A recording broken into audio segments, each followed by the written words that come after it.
na tunajuzana masuala ibuka ya Sudakla mpenzi mtazamaji, natumai kwamba mzima popote pale ulipo. Hujambo na karibu katika kipindi Mfahamu Kiongozi, na bila shaka tupo hapa kuhakikisha kwamba tumezungumzia masuala ya siasa humu nchini sawa na masuala ya mwaka 2022. Mimi nafahamika kama Elizabeth Mutuku, na wasiliana nasi kwa 22047 na katika mitandao ya kijamii @TV47 Kenya pale Facebook na TV47KE katika ukurasa wetu wa Twitter. Kurasa wangu binafsi ni L_Liza, na vile vile unahakikisha kwamba hashtag yetu unafuatana nayo moja kwa moja pale Twitter ambayo ni Mfahamu Kiongozi. Na siasa za mwaka 2022 zikiwa zinaendelea kushika kasi miaka miwili kabla ya uchaguzi mkuu, Naibu Rais William Ruto akidai kuanza safari yake ya kuwapeleka walalahoi yaani mahasla katika ikulu mwaka 2022, lakini safari yenyewe wao wanasema ni ngumu. Tayari serikali ikiwa imetoa mwongozo wa jinsi mikutano ya kisiasa itakuwa ikifanyika na kuidhinishwa na afisi ya kituo yaani OCS siku tatu kabla ya mkutano huo. Mkutano wa wiki jana katika eneo la Nyamira ukisitishwa, Ruto sasa akitarajiwa kuelekea Nyamira kukutana na mahasla na bodaboda hiyo kesho. Upande wa pili, mikutano si haba imekuwa ikiendelea katika kile kinachotarajiwa kama kujipigia debe kwa uchaguzi huo. Raila Odinga pia akikutana na kundi la wazee wanaojidai kuwa ni jamii ya Wakikuyu, wakimuidhinisha kuwa mrithi wa Rais Uhuru Kenyatta ifikapo mwaka 2022. Karibu katika kipindi Mfahamu Kiongozi. Tuzungumze hii leo na mimi Elizabeth Mutuku, na ninajumuika moja kwa moja na yeye seneta wa Kericho ambaye ni Aaron Cheruyot sawa na Chilo Ayako wa Migori. Karibu sana, na vile vile nilivyosema mchango wako unakaribishwa zaidi. Asante sana mheshimiwa kupata nafasi kuwa nasi hapa. Asante Elizabeth. Ninafurahia. Umekuwa wakati mgumu mimi na wewe. Nimekuwa muda kweli, umenitafuta kwa muda mrefu. Nimekutafuta. Lakini leo nimefika, kwa hivyo nina furaha sana kufika katika kituo chenu. Nafurahia pia vile vile umenipa huo wakati. Asante. Mheshimiwa Ochilo Ayako, nafurahi zaidi kupata nafasi kuwa nasi jioni ya leo. Nimeshukuru sana Elizabeth. Ningependa kuwa hapo pamoja nanyi wawili, lakini mimi leo nimeogopa giza. Kwa hivyo nimeamua kuwasiliana kwa hii njia tunawasiliana. Hiyo story ya kuogopa giza nitazungumzia siku nyingine. Kuna sheria ambazo zilitangazwa wiki jana ambayo ni kamati ya kitaifa kuhusu usalama wa kitaifa, na ambayo ilielezea hizi sheria ambazo kwa sasa zinaonekana kidogo kuzua mgawanyiko baina ya wanasiasa na wanasiasa ambao wanaegemea upande wake naibu wa rais William Ruto, wakidai kwamba hizi sheria zinawalenga. Nitaanza na wewe Ochilo Ayako, manake uko kwa mtandao nikirejea kwake Aaron Cheruyot. Je, hizi sheria unakubaliana nazo au kidogo unahisi kuna baadhi ya watu ambao wanalengwa? Msimamo wako kuhusiana na hili ni upi?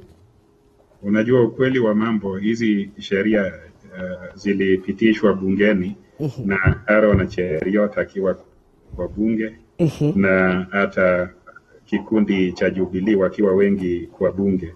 Kwa hivyo hizi sheria ambazo zinatumika sasa ni sheria wale wapenda uhuru sana waliipinga. Wakati huo siku kwa bungeni, lakini inajulikana kiwazi kwamba kiongozi ya wapinzani ama wachache bungeni, Orengo na wengine, walipinga kupitisha hizo sheria vikali sana.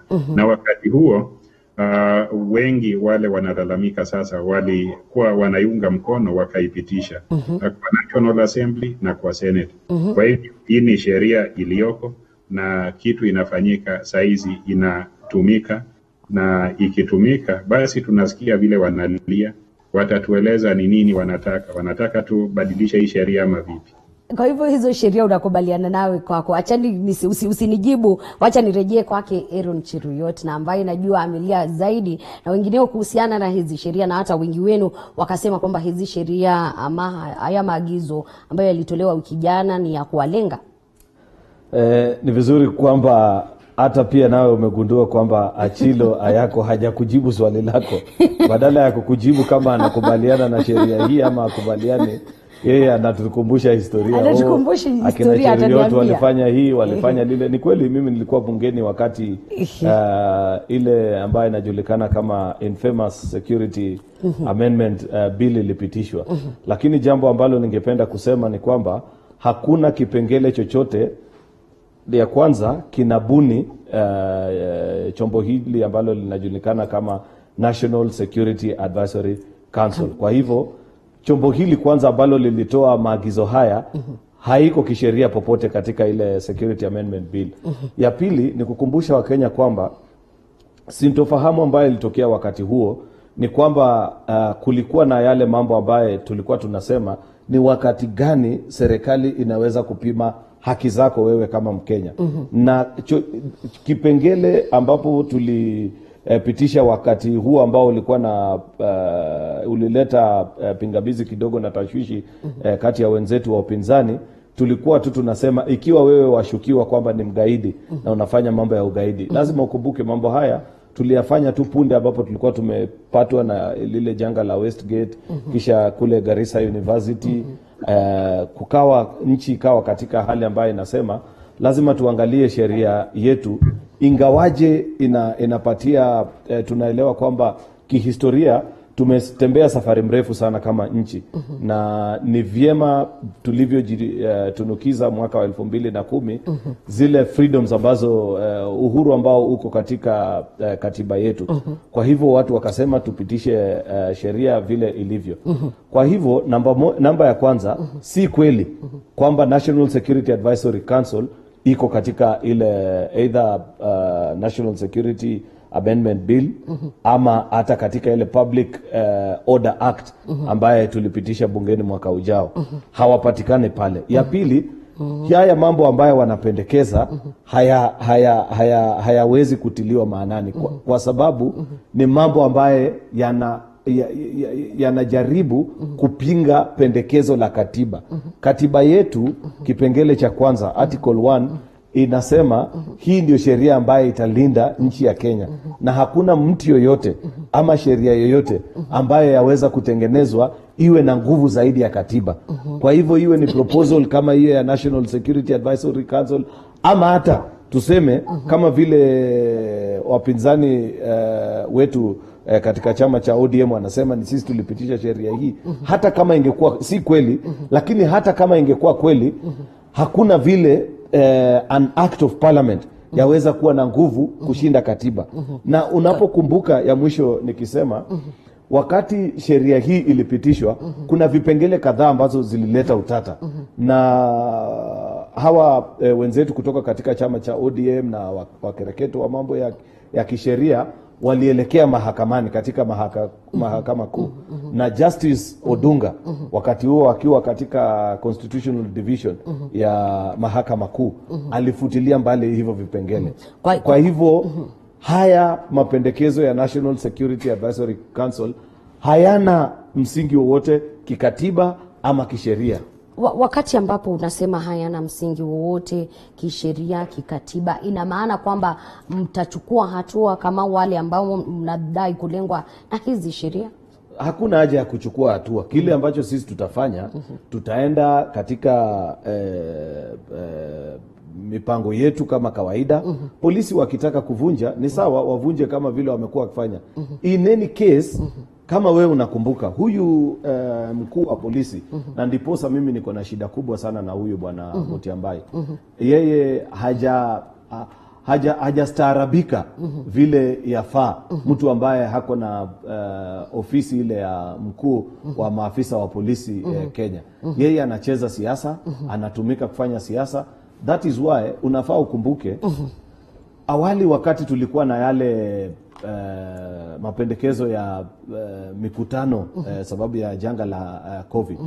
Wale ambao wanaegemea upande wetu kila saa walipokuwa wakijaribu kufanya mkutano tuseme katika mkoa wa Magharibi, mikutano yao inavunjwa. Lakini CS Eugene na Governor Oparanya, wale ambao wanakubaliwa kufanya mikutano, wanakubaliwa kufanya. Nitakuja katika hilo swala Mheshimiwa Cheruiyot, na nitarejea kwake Ochilo Ayako, na ambayo hajanijibu iwapo anakubaliana na hizi sheria au la, na je, anahisi hizi sheria zina baadhi ya watu ambao wanakuwa wako targeted nazo. Manake tutakubaliana kwamba mikutano kuna baadhi ya watu ambao wanakubaliwa kuiandana, wengine hawakubaliwi. Je, hizi sheria unakubaliana nazo wakati huu? Na je, kama unakubaliana nazo wakati huu na siku za usoni zikikuwa zinakuaffect wewe, kutaendaje? Twende kwako Mheshimiwa Ayako. Oh, thank you very much, Elizabeth. Elizabeth, have been personally in the trenches struggling for freedom for a long time. And I know what amounts to bad law. You know what amounts to a bad environment. But let me tell you, bad laws like Section 2A, kama ile katiba ya huko nyuma, those are the bad laws that brought us together to agitate for change. It's unfortunate that without foresight, a section of those who are complaining were part of these amendments that are retrogressive. I believe as these things are visited on them, then they join the sober Kenyans and help us amend bad laws or remove them, so that it's not just the law in the statute, but the spirit and the thinking of those who are in power must be changed. But until really my brother Arun Cheruiyot and those who are being tear-gassed, I sympathize with you. But I believe that if this tear-gassing was targeted at people who are formerly in opposition like me and like other people in ODM, you would be celebrating. I do not think that you have reached a Damascus moment. Because not so long ago, Baba, Kalonzo Musyoka na wengine were being tear-gassed on the streets. Who were celebrating? The same people who are complaining. So as far as I'm concerned, I think we are facing a constitutional moment.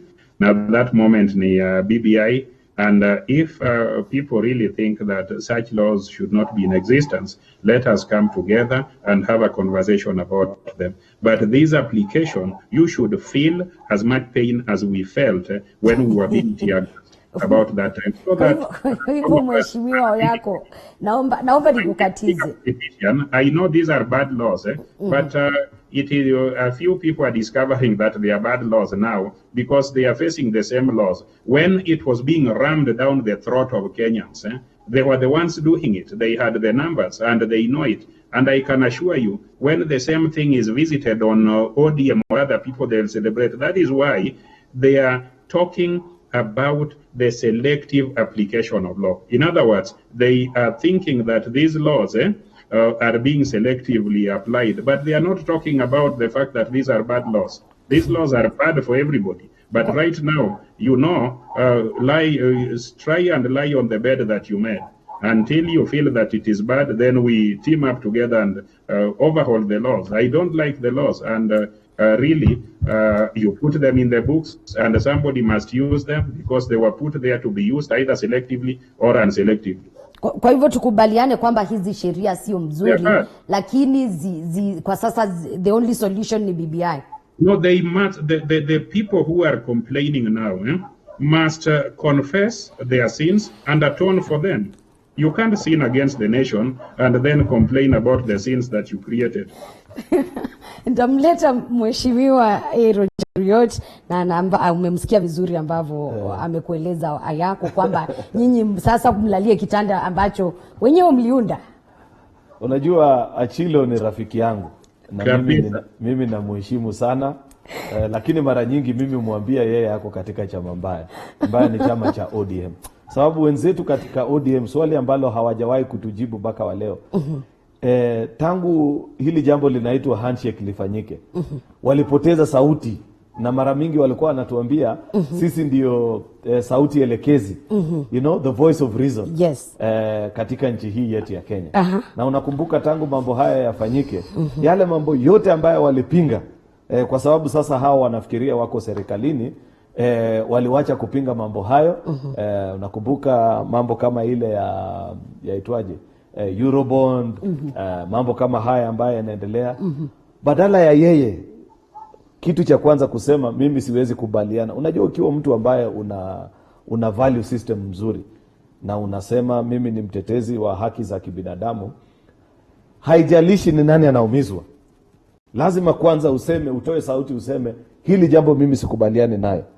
Alafu kisha sasa uongeze sauti kwa sauti ya chini, si ya juu sana, useme lakini nyinyi ambaye mwaumizwa sasa, kumbuka wakati wetu sisi ambao tulikuwa tunaumizwa hamkuzungumza. Kwa sababu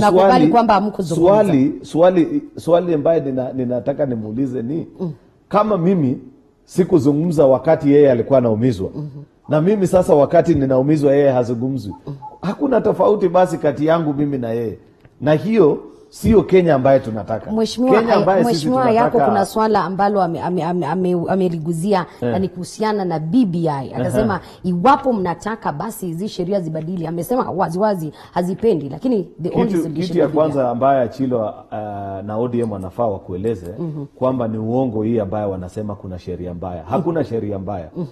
Nimekueleza kwamba hizi advisory ambaye Inspector General anafuata ni muundo wa kisiasa. Hakuna sheria yoyote anatumia. Soma ile advisory waliotoa. Wewe uliona popote wamenukuu ati sisi tumechukua hatua hii kufuatia kipengele hiki na kile? Hakuna. Ilikuwa Kiingereza tupu tu, ati kusikue na hii ama ile, sababu hakuna sheria mbaya.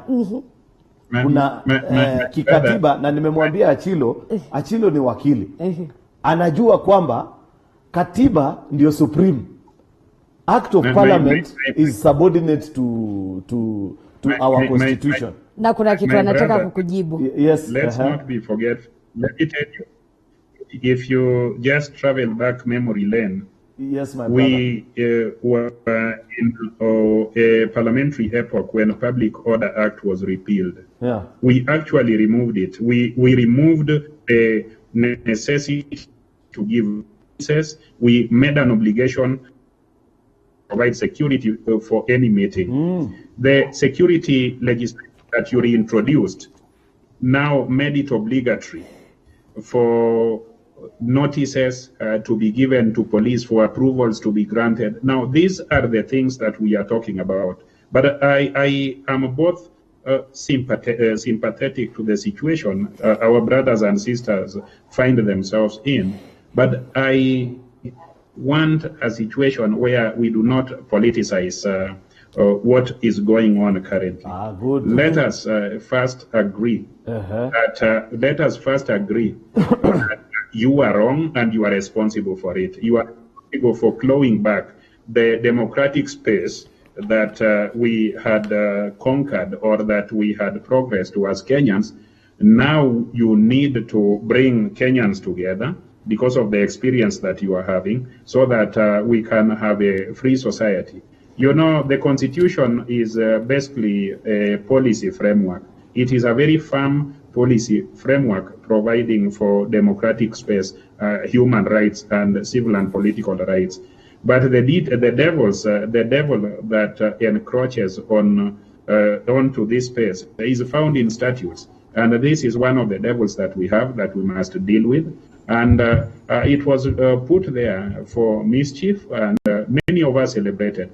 The lesson that we must learn is that let us not put legislation in place thinking that legislation is targeting our enemies. We may have enemies today the same way that you are considered an enemy today. Tomorrow it is us. But what is important is to be honest about it. There are many pieces of legislation that are being enacted that are not good, but they are being rammed into people's throats. And Jubilee has the majority.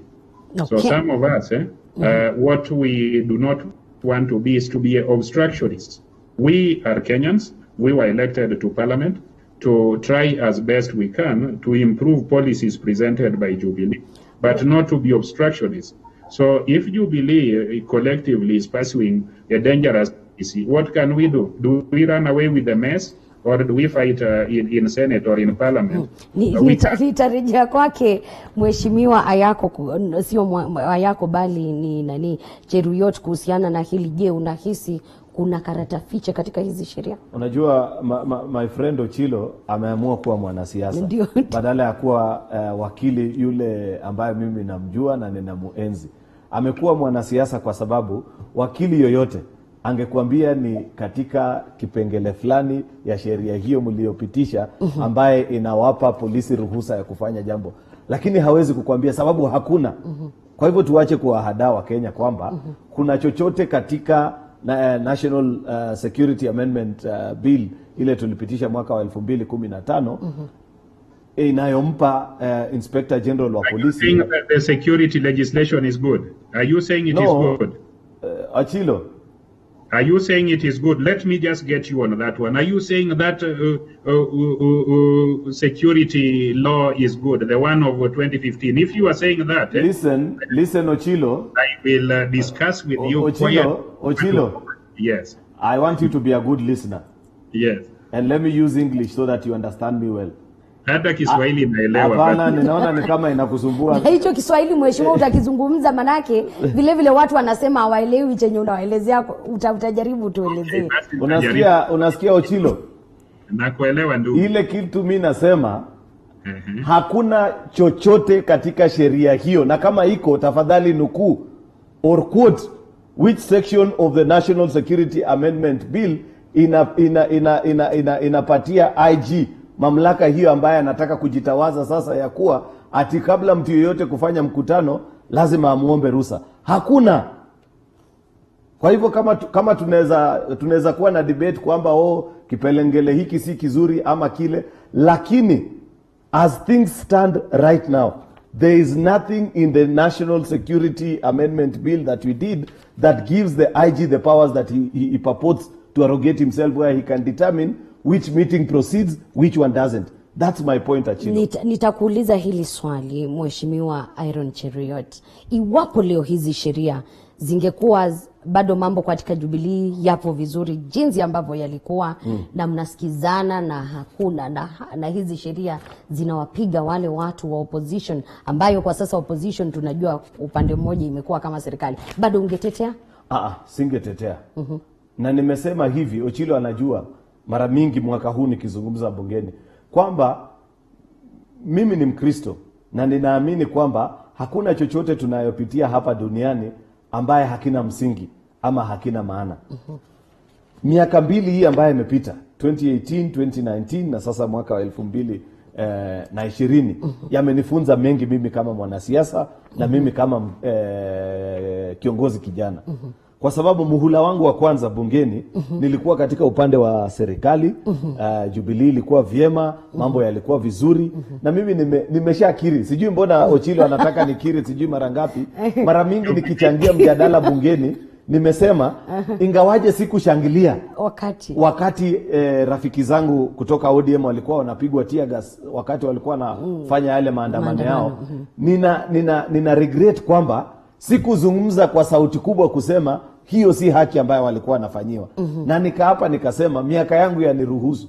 Mimi huo ndio ulikuwa msimu wangu wa kwanza. Na wakati ambao sasa kuendelea mambo haya vile yamefanyika na yeye amesema vizuri. Ni vizuri kwamba sisi pia tupigwe tear gas, tujifunze mambo mengine ili tuweze kuwa na Kenya ambaye sisi wote tuweza furahia. Kwa hivyo ni kujibu swali lako. Hata ifike wakati ambapo because mimi naamini katika serikali inayokuja nitakuwemo ndani kama kiongozi. Siwezi kukubali mambo kama hii ifanyike tena Kenya hii. Na ningependa video hii ikatwe, iwekwe ili wa Kenya wakati wowote mambo kama haya yatakuja kutokea tena wanikumbushe na waniambie, hebu nenda kwenye vyombo vya habari na umkemee rais ambaye hata kama wakati huo atakuwa rafiki yangu, sema kama naibu wa rais William Ruto, na umwambie kile ambacho unafanya si sawa kwa Wakenya. Na ninapeana hiyo ahadi. Siwezi kukubali mambo kama because Kenya ambaye tunataka ni Kenya ambaye ni progressive, ambaye mimi naruhusiwa kusema yangu so long as nimefuata sheria, sijamtusi yoyote, nimezingatia kanuni zote za katiba yetu, ninaruhusiwa kusema yale ambaye nasema bila haki zangu kukandamizwa. Na hiyo ndio ninataka kumpa challenge huyu rafiki yangu Ochila yako kwamba you are going to the trenches, my brother, will not have been worth anything if you are only looking for laws that will defend you as a person and not defend those you perceive to be your enemies. Ningependa kusikia kwa sauti yako, sababu pia wewe ulinipa challenge. Ukisema kwa sauti mzuri kwamba yale mambo ambaye Inspector General wa polisi na wenzake wanafanya sasa hivi ya kuzuia watu kufanya mkutano huru vile katiba inavyoruhusu si ya haki, unayakemea na unasema hiyo sio Kenya ambaye tunataka. Yale wengine ya kisiasa, nani alipitisha nini, hiyo tumesikia, lakini kemea kwanza kitendo ambacho ni kibaya.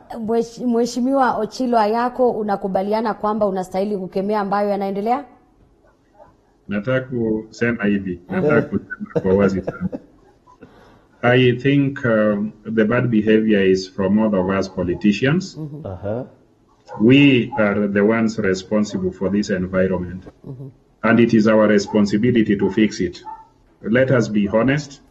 We want the politicking in a Jubilee to lead and to crystallize into the change that we want. I personally do not believe that there should be any legislation in the statute that limits and that restricts our democratic space, provided we exercise our rights within those the democratic space in a manner that is not harmful to the rights and peace that is other Kenyans are entitled to. Okay. But it is not enough for me to talk about the Inspector General. I think it is important for us to be politically honest. The security legislation, the Public Order Act, was a clawback. It was a drawback. It was something that was not supposed to be enacted. Utaniruhusu ni kukatize mheshimiwa, manaki kidogo lazima tuchukue mapumziko kidogo, wadhamini wetu wapate nafasi, lakini tukirejea tutasikia hilo na vile vile tutasikia kuhusiana na ambaye ni kinara wa ODM Raila Odinga kutawazwa na wazee wa Wagikuyu kama mmoja wa wazee na vile vile mrithi wake Rais Uhuru Kenyatta ifikapo mwaka 2022. Usicheze mbali. Yeah, thank you.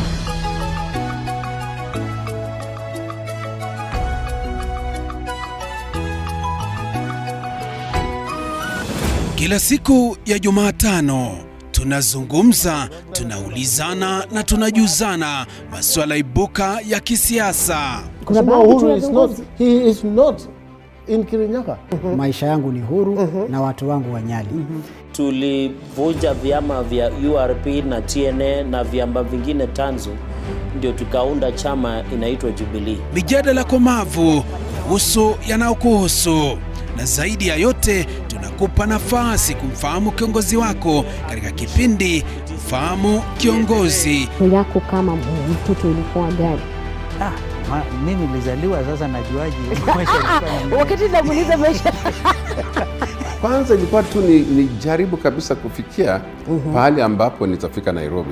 Najua ilikuwa ni kazi ambayo ilichukua siku mingi sana kufika Nairobi. Kila siku ya Jumatano kuanzia saa 1:30 hadi saa 2:30. Ungana naye Elizabeth Mutuku, usikose.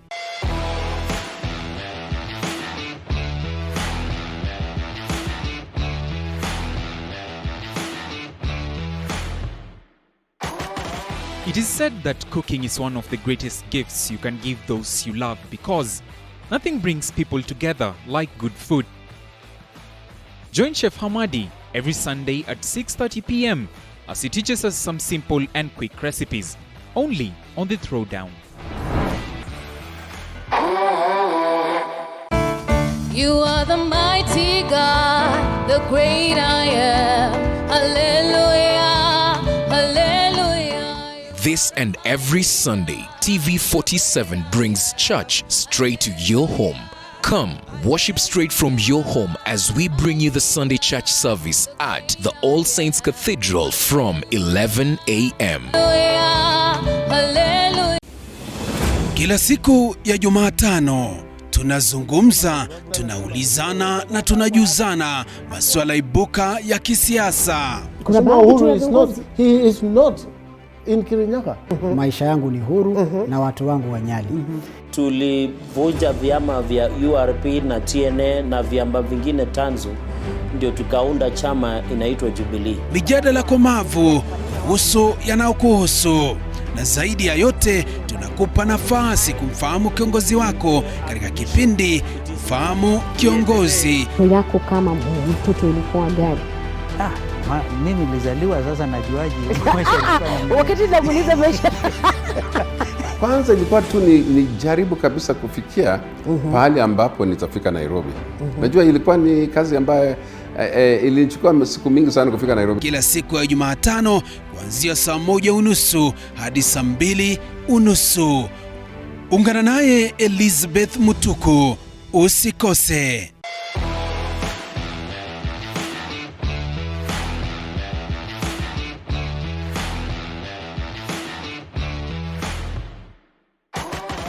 It is said that cooking is one of the greatest gifts you can give those you love because nothing brings people together like good food. Join Chef Hamadi every Sunday at 6:30 p.m. as he teaches us some simple and quick recipes, only on The Throwdown. You are the mighty God, the great I am. Hallelujah.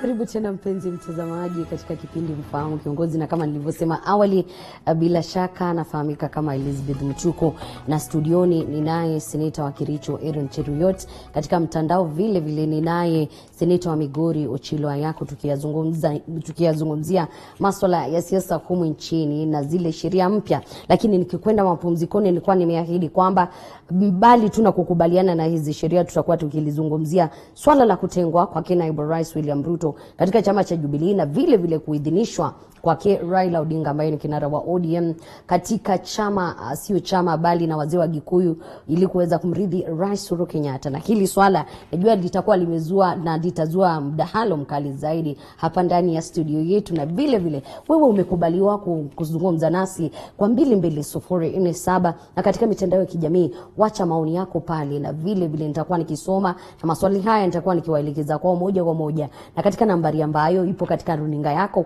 unaweza kupiga vile vile kuchangia katika mjadala huu, na vile vile kuuliza swali lako moja kwa moja. Karibu tena katika hili katika huu mjadala. Nitauliza iwapo kwa kweli, najua nyinyi wawili kila mmoja ana maoni yake, naibu rais bado yupo katika Jubilee ama alitengwa na Jubilee. Nitaanza kwako Aaron Cheruyot. Naibu rais yupo ama aliachwa? Yuko ndani ya Jubilee. Kuna atatokaje katika chama ambacho yeye mwenyewe ni mwanzilishi na yeye ni mmoja wa wale viongozi ambao walipewa mamlaka na wanachama katika mkutano wetu wa mwisho National Delegates Conference pale Kasarani.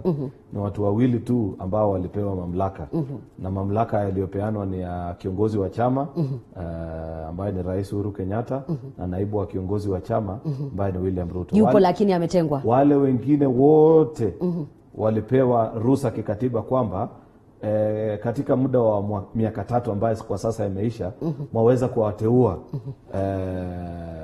maafisa wote watumike katika vyeo mbalimbali katika chama. Lakini ametengwa katika chama hiki, hana nafasi ya kuendeleza kanuni za chama kulingana na vile yafaa. Na ndiposa wengine wetu wale ambao wanakubaliana na mawazo yake tuwasema pahali chama imefika ni vizuri turudi katika uchaguzi, sababu hayo ndio mapendekezo ya katiba yetu ya chama, kwamba the apex decision making body, yani wale ambao wana uwezo mkubwa kabisa katika chama, si hata kiongozi wa chama kama vile saa ingine huwa nasikia wale ambao walipewa hivyo nyadhifa, sio kupenda kwao. Unajua wanachunga tu hiyo nyadhifa yao, wanachunga unga hawa kina Tuju, Murathe na wenzake. Hawa usiwachukulie kwa makini sana.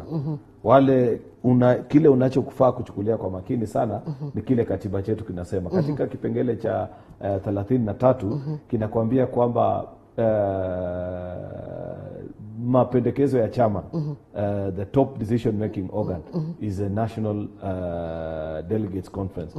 Sababu hiyo ndio inampa uwezo mpaka nani atakuwa kiongozi wa chama na vio vingine vyote mpaka katibu mkuu, mweka hazina na hivyo vio vyote katika chama. Kwa hivyo pahali imefikia katika Jubilee, sisi tunasema sababu imeonekana ni kama hatuelewani vizuri na kuna sintofahamu kati ya hivi pande mbili ambazo zimejitokeza katika Jubilee.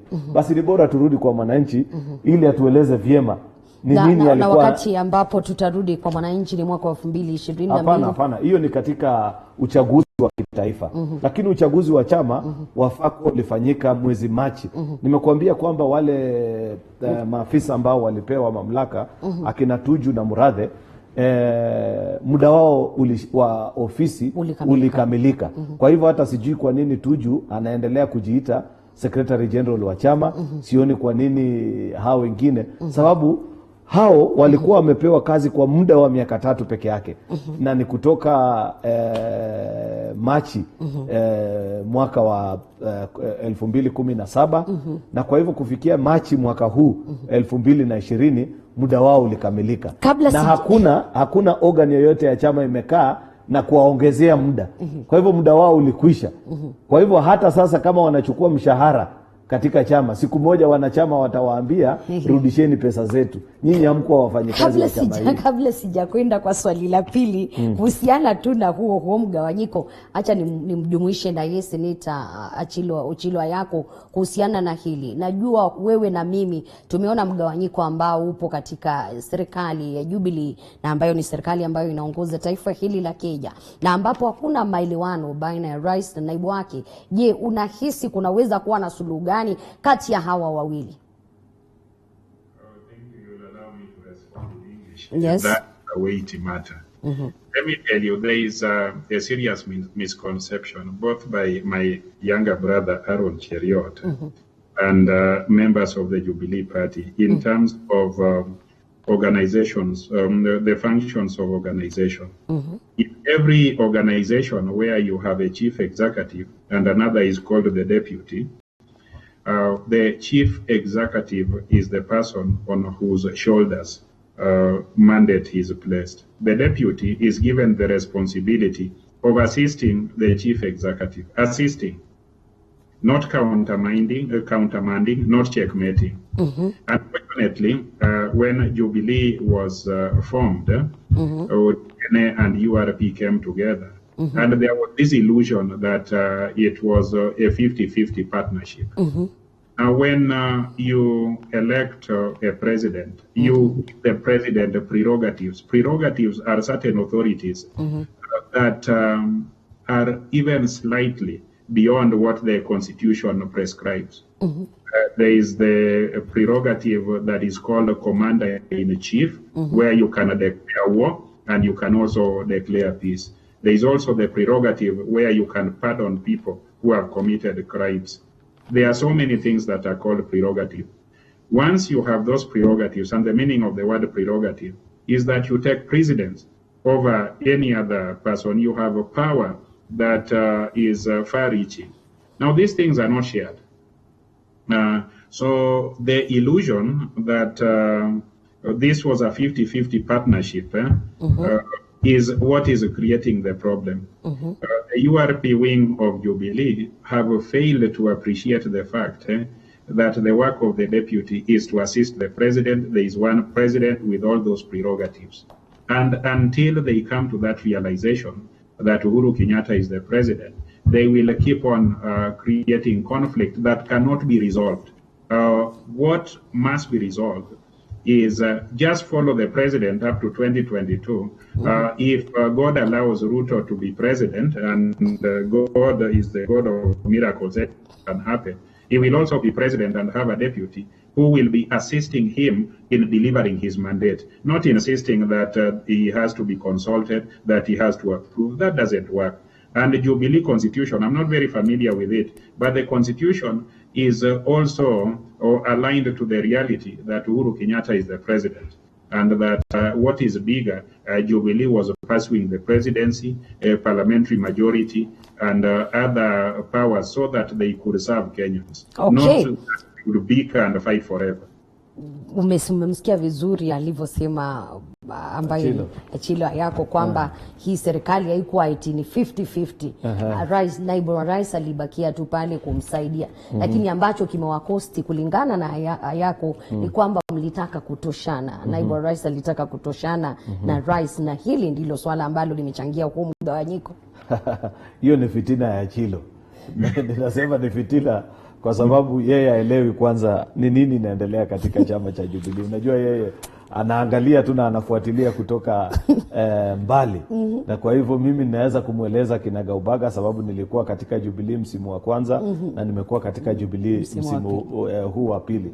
Kwa hivyo ninajua vyema ni nini ambaye imebadilika, ya kwamba mambo ambaye naibu wa rais amekuwa akifanya. Tuseme tuchukulia hata mjadala huu ambao unaendelea wa yeye kuzunguka na kuwapa uwezo vijana, kina mama, na kuangalia kukagua miradi ya serikali, ingawaje kwa sasa amenyang'anywa uwezo huo na yeye amekubali.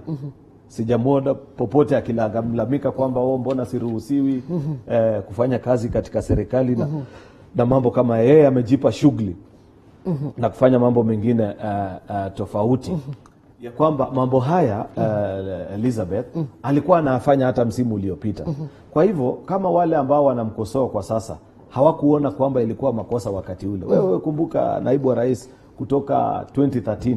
Hii tabia ya weekend yake kuanzia Ijumaa mpaka Jumapili na saa nyingine mpaka Jumatatu, badala ya kukaa Nairobi katika ofisi ambazo zimewekwa hii air condition na kufurahia maisha, yeye amekuwa ni mtu wa kukunja shati lake na kuzunguka kutoka Turkana mpaka chini Lamu, kutoka Oloitoktok mpaka Kakamega mpaka Busia, na akaonekana kushine zaidi akizunguka. Sababu unajua ukikaa katika ofisi kubwa hizi za Nairobi na unasoma tu ripoti ya machief kwamba mkubwa mambo iko sawa kule huku kijijini. Mimi kutoka kwa experience yangu ile ambayo nimeona kwa muda, waweza kuhadaiwa. Ni vyema wewe ufike pale, wananchi wapate kukukaribisha na wakwambia asante, sisi tunahitaji hii, tunahitaji ile, ili katika wiki unapo sasa rudi Jumatatu ofisini na kukaa katika cabinet unazungumza mambo ambayo unaelewa. Lakini hii mfumo mpya ambaye imekuja, ambaye tunaambiwa ati kupatana na wananchi ni siasa, mimi siwezi kukubaliana nayo. Hili na ambalo najua mwananchi angependa vile kufahamu. Je, kunaweza kuwa na handshake ama handshake between President Uhuru Kenyatta ya maridhiano na makubaliano baina ya hawa wawili na tukapata mwafaka ambapo hakuna mgawanyiko tunashuhudia? Mimi nimesoma tu katika vyombo vya habari kama Wakenya wengine. Leo niliona na jana kwamba kumekuwa na mazungumzo kati ya viongozi hao wawili, kwamba kuna watu ambao wanajaribu kuwapatanisha. Unajua Kenya ni kubwa kushinda mtu yoyote. Kama kuna watu sababu nilisoma kwamba ni viongozi wa kanisa, na nilikueleza awali kwamba mimi dini langu mimi ni Mkristo, na ni viongozi wa kanisa mbali na mbali ambao wanaendeleza mambo haya. Kwa hivyo siwezi kuwakemea, siwezi kusema mengi zaidi ya hapo, lakini kilifanyika ni kwa amani ya Kenya. Kwa sababu Kenya ni nchi yetu. Kile tu ambacho sitaelewa ni wakielewana, alafu sababu inaonekana kwamba yale mambo ambaye rais anataka na yale naibu wake anataka ni kama kuna tofauti, na hakuna ambaye anataka kumwambia mwenzake wewe niwaachie hii, mimi nikuachie ile. Ni kama kila mtu anajaribu kuwa na njia yake. Hilo linaleta tena kuna jambo fulani Ochilo alisema ambaye ningependa nimkumbushe. Katika mfumo huu wa presidential system, si kweli vile anavyosema kwamba kazi ya naibu ni kufuata chochote kile ambacho rais anafanya. Hiyo si kweli. Ya kweli ni kwamba huwa wanazungumziana, wanapata kuafikiana katika mambo yote, at least in private. In public wanavyokuja sasa kuzungumza, wawe wamepata wawe na wazo moja. Na ni kwa sababu ya hiyo ndiposa Wakenya wanakuchagua wewe na naibu wako. Ukiangalia katika nchi ya Marekani ambapo mfumo huu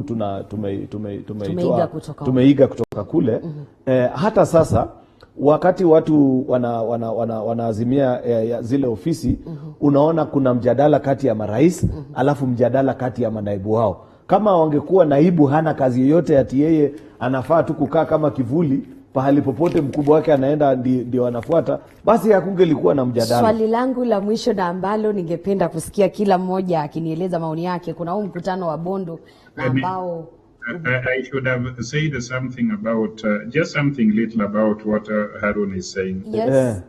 Even concerning the handshake, let me tell you, it is not possible to have that handshake until the deputy president and his brigade come to the realization that to deputize is to support the president. To deputize is not to chart your own course. You must believe in the agenda of your leader and deputize the realization and achievement of that agenda. I know that is the point of departure, and as the president, and we have only one president for now, and even in the foreseeable future, until we have the deputy walking the path of supporting the president, rather than having his own agenda of distributing whatever he wants to distribute, he will always be considered to be in competition with the president, and that will not work. Kabla sijasahau na sitaki muda ukwishe kabla hatujazungumza mkutano wa Bondo na ambao kila mmoja ameuzungumzia kuhusiana na kuachiwa ama kuidhinishwa kwake kinara wa ODM Raila Odinga katika uchaguzi wa mwaka 2022 na kama mrithi bora wa Rais Uhuru Kenyatta. Je, unaweza kutuelezea kidogo yaliyojiri kule? Alikuwa Maana najua ulikuwa. I was there. I went to witness. You know, what is important is to minimize misconception, to minimize differences, historical or current, among communities. So basically, there was a delegation from the entire Mount Kenya region to visit their fellow from the lake shore. And it may have been witnessed and attended by politicians like me, but it's a gesture that we all live in the same nation and that we should work together. Thank you. The spirit of that meeting was that we all should reach out to other communities, and other communities should reach out to us, so that politics does not breed enmity or kulingana na wewe huu mkutano ulikuwa tu wa amani? Ilikuwa mkutano ya kuunganisha jamii ya Wakikuyu na jamii ya Wajaluo kama mwanzo, ili jamii kutoka sehemu mbalimbali hapa Kenya waunganishwe pia. Asante Aaron Cheruiyot, najua wewe ni mmoja wale uliona ule mkutano. Je, kuna uwezekano wa Raila Odinga ambaye ni kinara wa ODM kukubaliwa na Wakikuyu kuongoza? Hilo ni swala gumu sababu kwanza mimi si Mkikuyu, pili mimi sikuwa katika mkutano ule. Lakini Achilo atakuwa anatuhadaa akisema tulikuwa mkutano wa amani, ilhali kila mzungumzaji alipochukua usukani alikuwa anaelekeza cheche za matusi kwa naibu wa rais. Niliwaona wengi waliozungumza, mtu anasema kidogo tu kuhusu uhusiano kati ya Wajaluo na Wakikuyu, alafu dakika 8 kama mtu ana dakika 12 tu anazungumzia hayo kwa kupitia, alafu dakika 8 ni kueleza mshale. Kulingana na wewe ulikuwa mkutano ile ilikuwa mkutano wa kisiasa, ni sawa. Inafaa kuwa hivyo. Mimi lakini ningependa kusema ningependa kumuuliza Achelo, Sasa ni lini wanaelekea mlimani pia ndio hao wapate- ili waweze kukaribishwa na wananchi? Nitawaita wakati mwingine muweze kunijibu hilo. Haruna na confuse, kulikuwa na Muda wangu umekwisha, naelezewa kulingana na mwelekezi wangu, na ni kweli tutalizungumzia hili, lazima niwaite tena ndo tulizungumzie, tulimalizie labda next week ambapo tutazungumza zaidi, na ninafurahi nyinyi kunipa wakati wenu kuweza kuzungumza nanyi. Asante kutegea kipindi Mfahamu Kiongozi. Hadi wiki ijayo, mimi nafahamika kama Elizabeth Mutiko. Asante sana Elizabeth. Asante Achilo.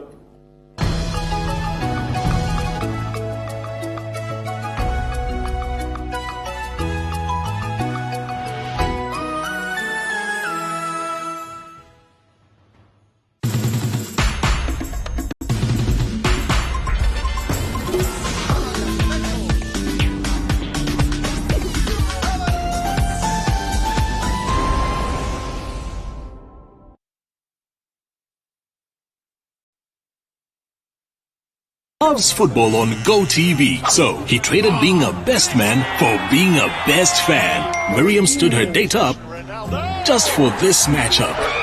Albert and his family had plans, but they couldn't miss this, and neither can you, because this new